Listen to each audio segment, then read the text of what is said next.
kulan wacan saaxiibayaal meel kasto aad joogtaan halkan waa barteena YouTube-ka ee Fagaare Entertainment ku soo dhawaada mar kale iyo muuqaal cusub si uu ku soo gaaro muuqaaladeena fadlan subscribe saar kadibna furo gambaleelka sidoo kale like saar muuqaalka si uu dad badan u gaaro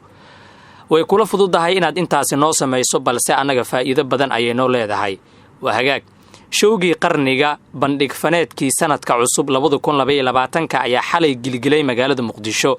waxaa hoolka sahal isku arkay fanaaniintii ugu caansanaa ee reer Muqdisho waxaana xalay uu ahaa habeen qiimo badan oo la sii sogootinayay sanadkii dhammaaday ee 2021 lana soo dhaweynayay sanadka cusub ee 2022 iyadoo dadkii ugu badnaa oo reer Muqdisho ah ay ka qayb galeen bandhig faneedkaasi showga waxaa qabsaday oo uu magaciisa ku socday fanaanka caanka ah ee Soomaalidu ay jecel yihiin ee loo yaqaano Dalmar Abuukar oo loo yaqaano Dalmar Yare waxaase kala qayb galay fanaaniinta reer Muqdisho kuwooda loogu jecel yahay waxaa ka mid ah fanaaniintaasi Maxamed Lafoole Dayaxdal Nuurshe Ismaaciil Aarka Xariir Axmed Ayaan Wadani Princess Istaahil Cabdi Dhaanto iyo kuwa kale oo badan heeso cusub oo sanadka ah kuwa horay ay u qaadeen fanaaniintii showgaasi ka qayb galay ayaa lagu soo bandhigay showga qofkii ka qayb galay bandhig faneedkaasi loogama sheekeynayo sida uu u dhacay iyo ka soo qaybgalka dadka balse qofkii aan tegin ayaa u baahan in looga sheekeeyo waxaa showga shiday oo ruuxay hablaha ka soo qayb galay heesaha lagu soo bandhigay showgaasi waxaa ka mid ahaa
kow ma joogto waa magaalada muqdisho halka shuban ka dhacayo caalamka yaabayba waxaan caadiba maaha magaalada oo dhan xamar halka oo kasal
si aan u soo badino muuqaalada ceenkan oo kala ah aadna ula socoto muuqaal kasta oo aan halkan soo dhigno fadlan subscribe saar YouTube-keena kadibna furo gambaleelka